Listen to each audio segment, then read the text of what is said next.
Hi, and welcome to Reading with Nana. Today's story is entitled Apartment 3 and is written by Ezra Jack Keats.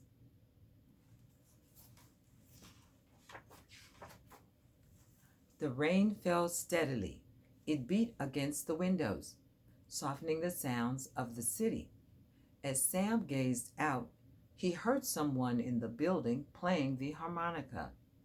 It filled him with sad and lonely feelings, like the rain outside. He had heard that music before. Each time it was different. Who's that playing? Sam wondered.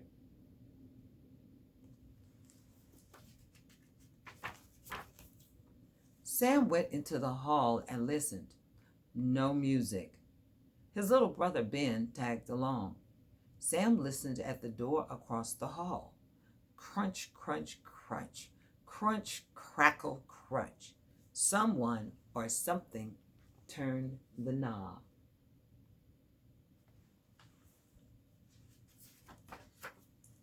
Out came Mr. Munch, crunching a mouthful of potato chips.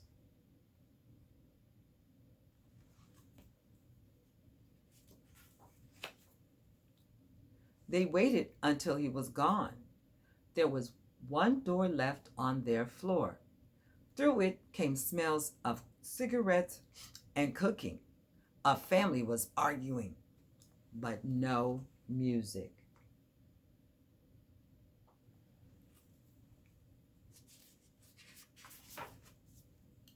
They walked down to the floor below.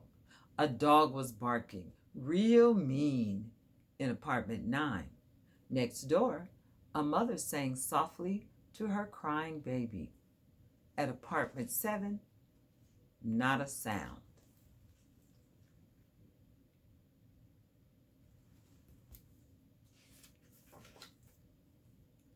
Down another flight, the hall light was broken. At apartment 6, there was a ball game on TV. It sounded like 1,000,000 people were in there cheering. Apartment 5, loud, juicy snoring. Ben bumped into an old, worn-out mattress. That snorer sure is enjoying his new one, Sam said.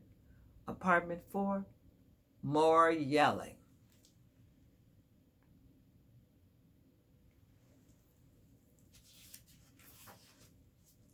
Finally, the ground floor.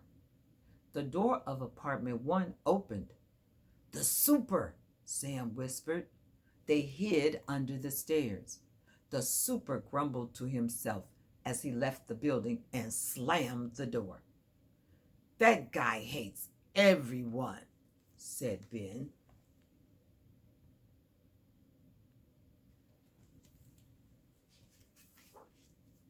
Apartment 3 was quiet.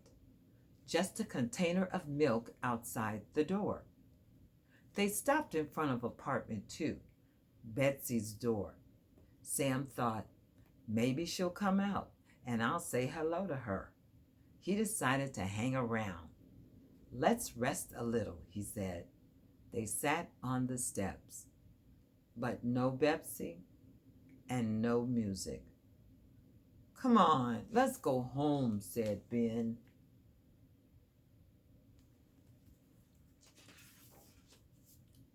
As they turned to go upstairs, Sam noticed that the container of milk was gone.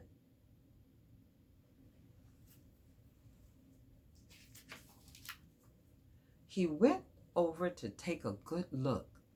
The door was open a little. He peeked in. Well, a sharp voice startled Sam. We didn't take the milk, he blurted. But the man was shouting, okay, nosy, have a good look. Sam could make out a figure at a table. It was the blind man's apartment. Come on in, you two. What's the matter? Scared?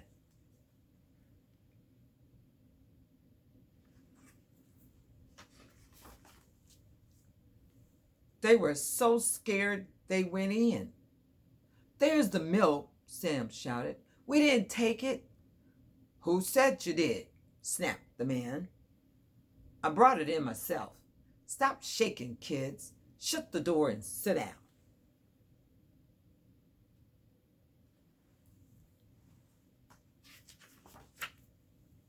Sam shut the door and sat down. How'd you know we were kids? Asked Ben. I know about you boys. You live upstairs, said the man. I know something else about you, Sam. What? Whispered Sam. You like the little girl across the hall. The way you slow down when you pass her door. The real nice way you say, Hi, Betsy. And she says, Hi, Sam. Ben giggled. Sam jumped up. Who's nosy now? He yelled. I know about you, too. You sit around here finding out other people's secrets. The man's face took on a faraway look. I know plenty, young fellow. I know when it rains, when it snows, what people are cooking, and what they think they're fighting about. Secrets. You want to know? You want to hear some secrets? Listen.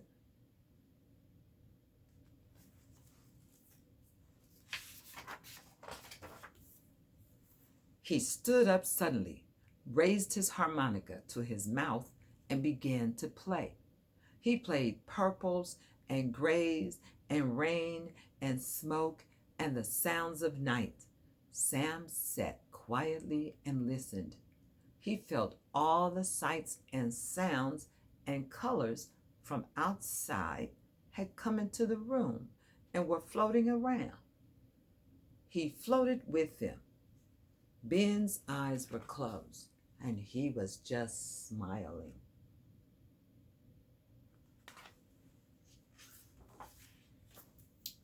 After a while, Sam turned to the man and said, Would you like to take a walk with us tomorrow?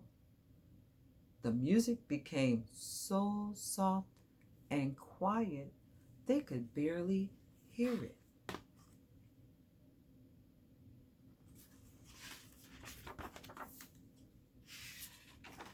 Then the dark room filled with wild, noisy, happy music.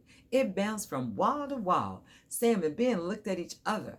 They couldn't wait until tomorrow.